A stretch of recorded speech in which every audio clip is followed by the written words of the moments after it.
Subscribe to Sinister Shadows Studio, All Hallows Reckoning.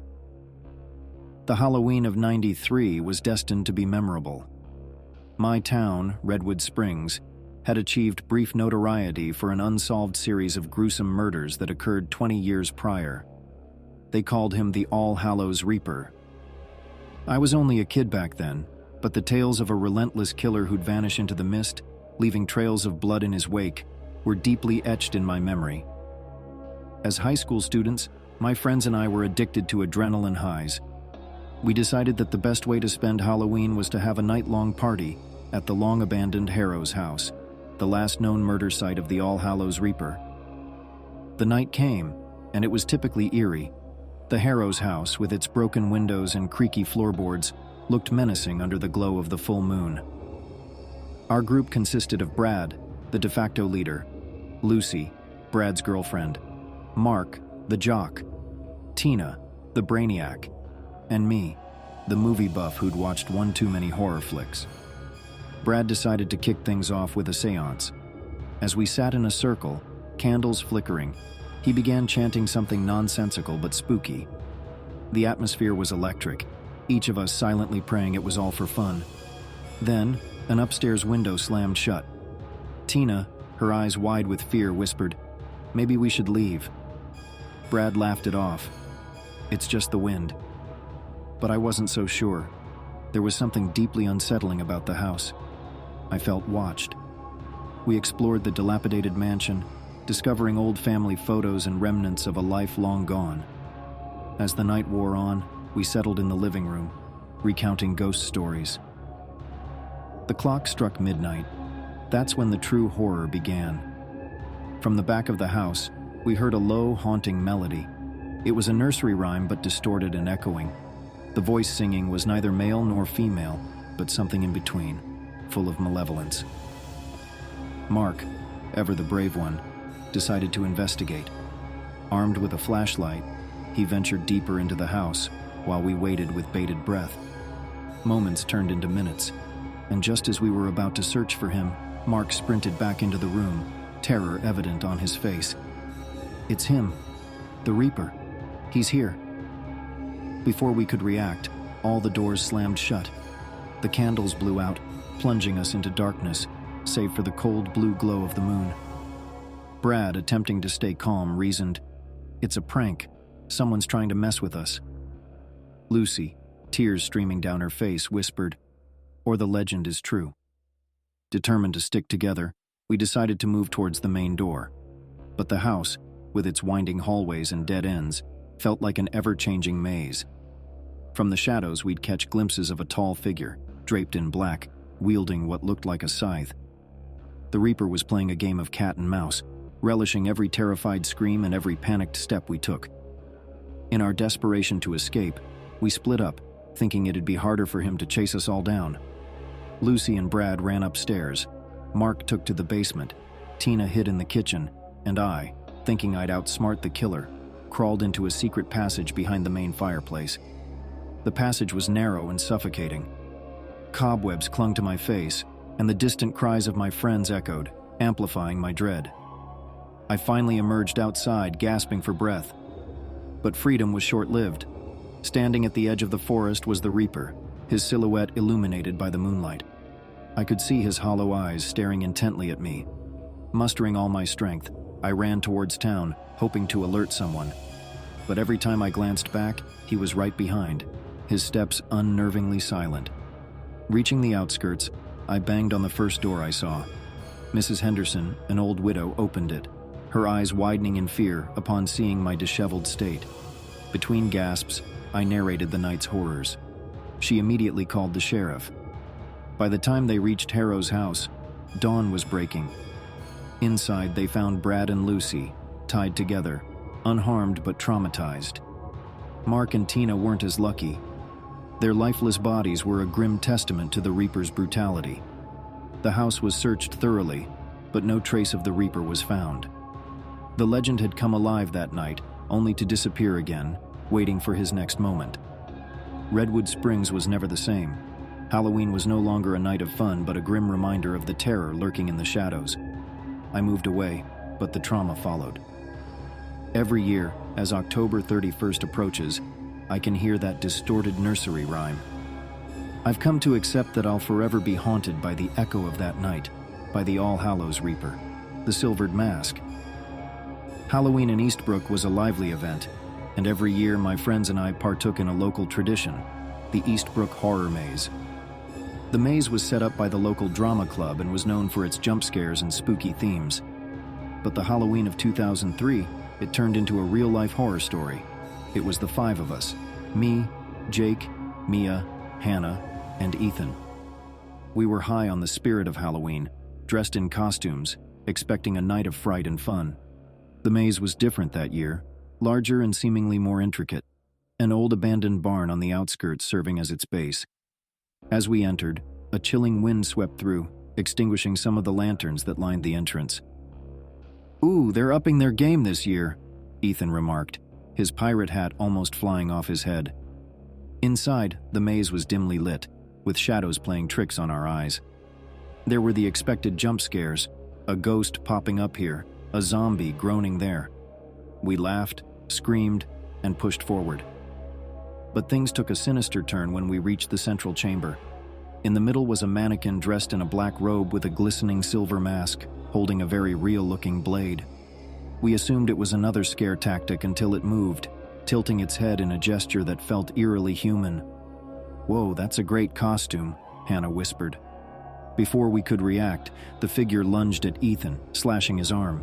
Ethan screamed, blood oozing out. Panic set in as we realized that the blade was real. Mia, ever the brave one, tried reasoning. "Hey, this isn't funny. You've hurt our friend." The figure didn't respond, but instead started advancing slowly, methodically.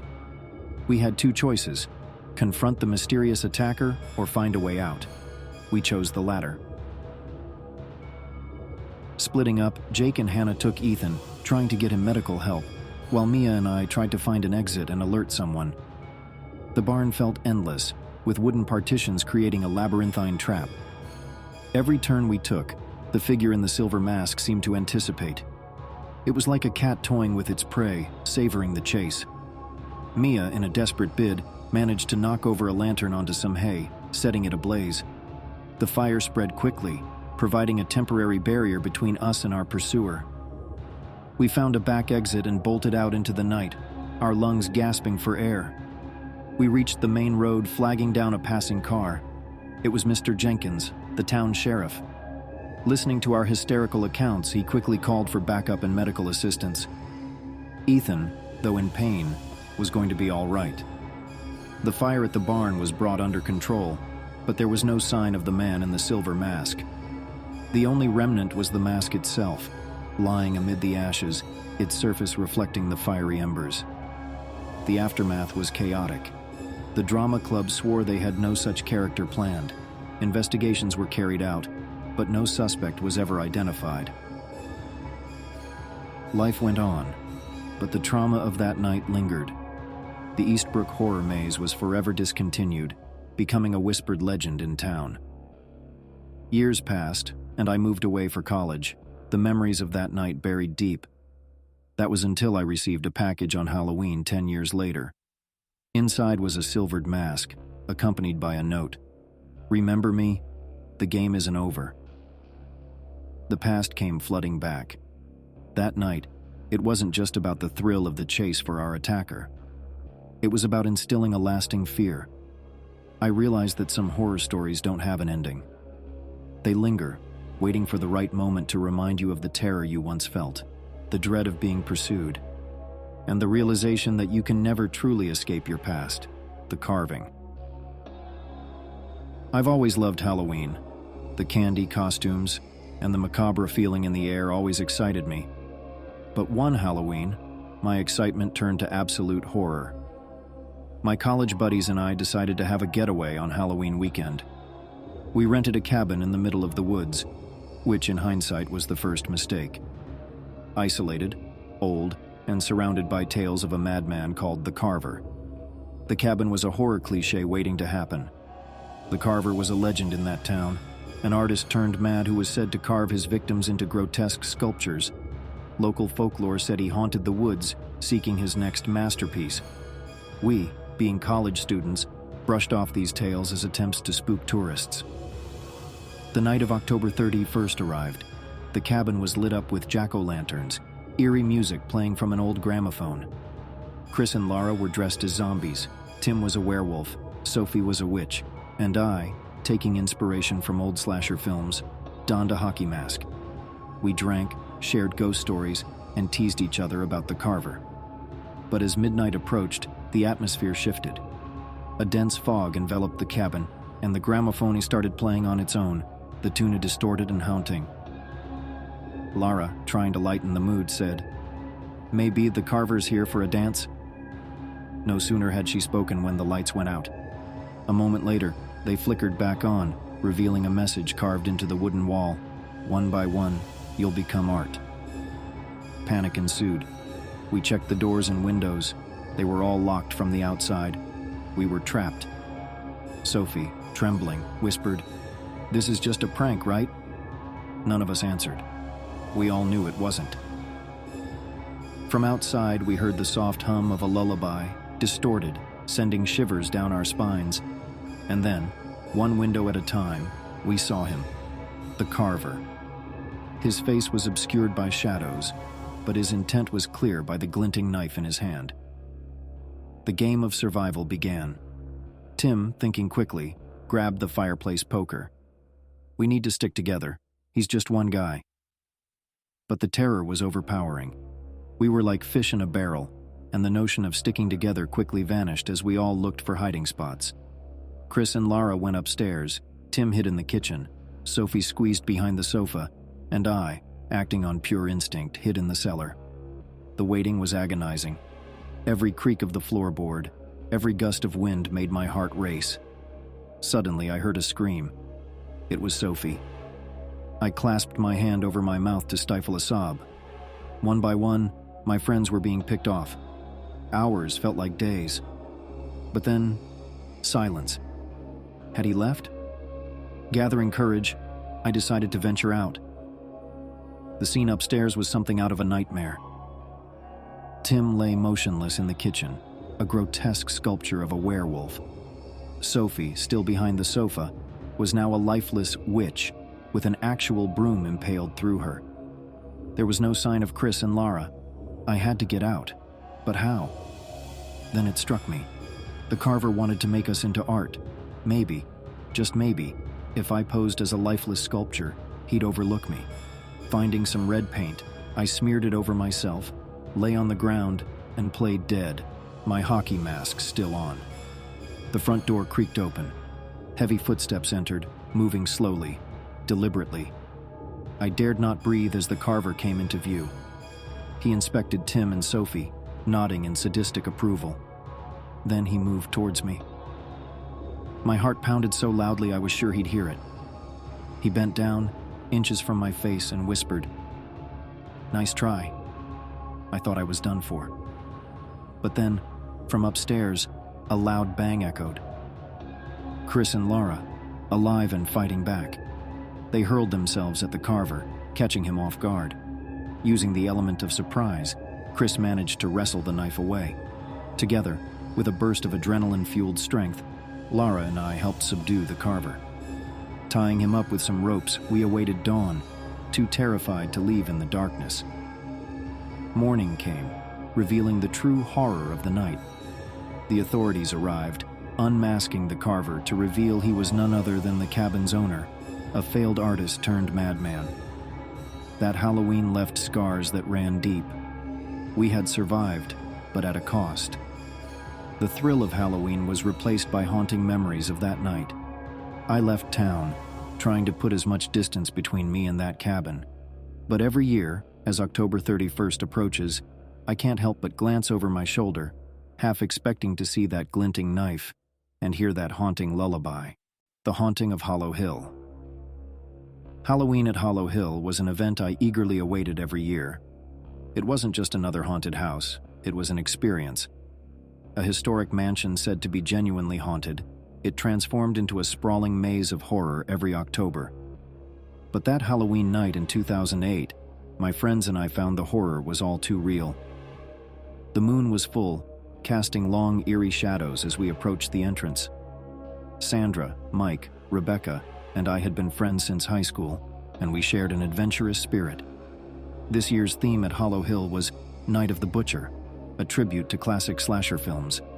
As a huge horror aficionado, I was ecstatic. "Remember, folks," the announcer's voice echoed, "the butcher could be anywhere.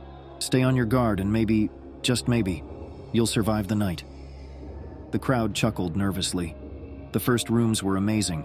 Actors with incredibly realistic makeup, impressive animatronics, and sound effects that made our hearts race. We laughed, screamed, and teased each other as we navigated the dark corridors. As we progressed deeper, the ambiance became more sinister. Whispered legends said the actual butcher had once lived here, making the theme night eerily authentic. Rebecca, looking pale, pulled me aside. "Liam, do you feel it too? Something's off." I laughed it off. "It's a haunted house, Bex. It's supposed to feel that way." We soon reached the mansion's old ballroom, transformed into a grotesque dining hall. The highlight was the butcher's feast in the center. Mannequins posed as his victims. As we inspected the scene, Sandra suddenly screamed. One of the mannequins had grabbed her wrist. It wasn't a mannequin. It was a man, dressed identically to the butcher, his eyes filled with manic glee. Mike, always the protective one, stepped in, pushing the man away. "Hey, too far, dude." The butcher merely laughed, the sound echoing through the hall, and vanished behind a curtain. Sandra, trembling, whispered, "That wasn't an actor, Liam. It felt real." I tried to shake off the unease. Just really good at his job, I guess. However, as we moved further, things took a dark turn. The scares became more intense, the actors more aggressive. At one point, Mike was separated from us in a rotating tunnel. Rebecca, panicking, said, "We need to find him and get out. This place is wrong." We backtracked, looking for any sign of Mike. As we rounded a corner, the chilling sound of a chainsaw roared to life. Emerging from the shadows was the butcher, wielding the weapon with malevolent intent. My heart raced. This had to be part of the show, but the look in his eyes, the same manic gleam from before, told a different story. We ran. The labyrinthine corridors of Hollow Hill became a nightmarish snare. Everywhere we turned, the butcher was there, always one step behind, his chainsaw's snarl echoing in our ears. We finally found Mike, bound in a corner, gagged, and panic evident in his eyes. As I struggled to free him, Sandra gasped. The butcher was approaching, chainsaw raised.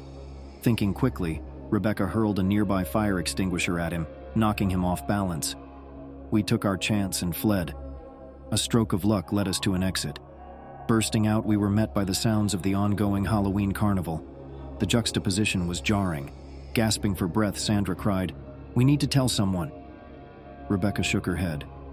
"Who would believe us? It's Halloween. They'll think we're overreacting." Mike, voice shaky, added, "I saw his eyes, guys. That wasn't an act."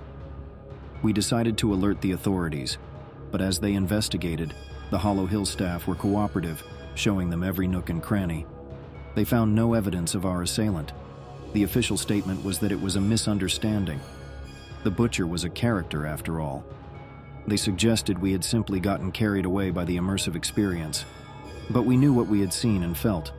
We left the town soon after, trying to escape the memories.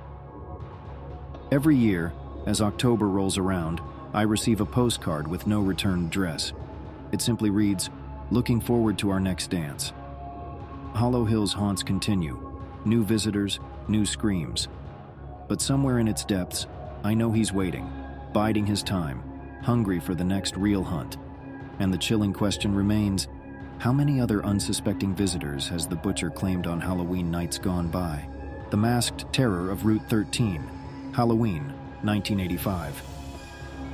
Our town was buzzing with tales of the Masked Terror, a faceless fiend rumored to prowl Route 13 every All Hallows Eve. Like most teens, I dismissed it as urban legend, until that fateful night.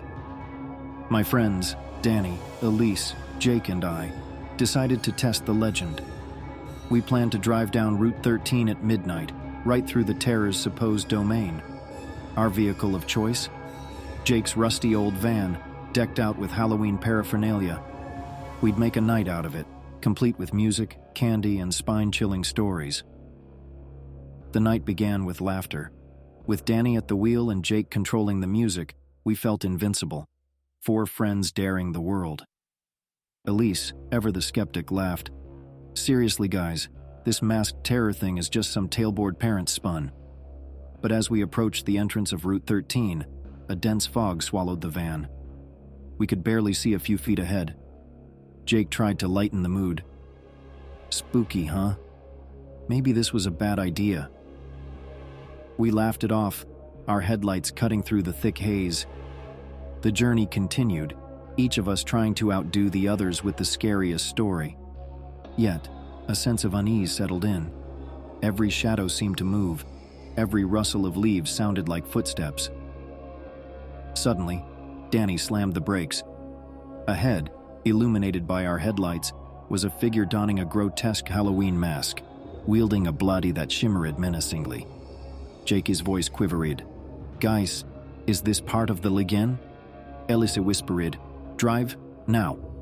But the van wouldn't start. The figure began advancing, slow and deliberate, the fog swirling around him. The mask, a twisted fusion of a jack-o'-lantern and a ghoul, seemed to come alive in the dim light, the hollow eyes fixed on us. Danny tried the ignition again. Dead. We were sitting ducks. Jake, ever the brave one, grabbed a baseball bat. If he wants a fight, he's got one. But as he opened the door, another masked figure appeared to his side, grabbing him. We screamed, pulling him back inside, but the second attacker was relentless. With sheer luck, Elise managed to strike him with a flashlight, causing him to retreat momentarily. The situation was dire. We were outnumbered and trapped. I rummaged through the back, finding a flare gun. "This might be our way out," I whispered. As if on cue, a third figure emerged from the fog, this one in a ghostly white mask, joining the first two in their encirclement of our van. Their intentions were clear. They weren't there to scare us. They wanted more. "Here's the plan," Danny hissed. "We'll fire the flare, hoping to disorient them or catch their attention. Then we run, scatter, confuse them. We'll meet at the old diner down the road." With a deep breath, I fired the flare. The night lit up in a brilliant red, the bright light blinding the masked fiends momentarily. Without hesitation, we bolted, sprinting into the woods, each one of us taking a different direction. The sounds of pursuit were close, snapping twigs, rustling leaves, and the muffled breathing of our pursuers. I could hear Elise's panicked screams, followed by a chilling silence. Pushing my fear aside, I ran harder. Suddenly, a hand grasped my ankle, tripping me. Looking up, I saw the white masked figure, blade raised. I kicked with my free leg, connecting with his face. The mask fell off, revealing another mask underneath, this one even more grotesque. But the delay had given me just enough time to get up and continue my escape. The old diner appeared ahead, a beacon in the night. Reaching it, I found Danny, bloodied and out of breath. Jake. Elise. "I lost them," he panted. We barricaded ourselves inside the diner, the adrenaline keeping our fear at bay. Hours seemed like days. As dawn approached, the fog began to lift, revealing the abandoned van in the distance. But of Jake, Elise, and the masked terror, there was no sign. The police were baffled. The van was untouched, save for the Halloween decorations we'd put up. No fingerprints, no evidence of our assailants, nothing. It was as if the masked terror and his goons had vanished into thin air. Jake and Elise were never found. Every year as Halloween approaches, I'm reminded of that dreadful night, the memories haunting my every waking moment. I've since moved away, but one thing keeps me sleepless. Every Halloween, I receive a postcard with a drawing of Route 13, and on its back, in twisted handwriting, the words, "See you next Halloween." The legend of the masked terror wasn't just a story, it was a chilling reality, a ghostly reminder of the terrors that lurk in the shadows of Route 13. Subscribe to Sinister Shadows Studio.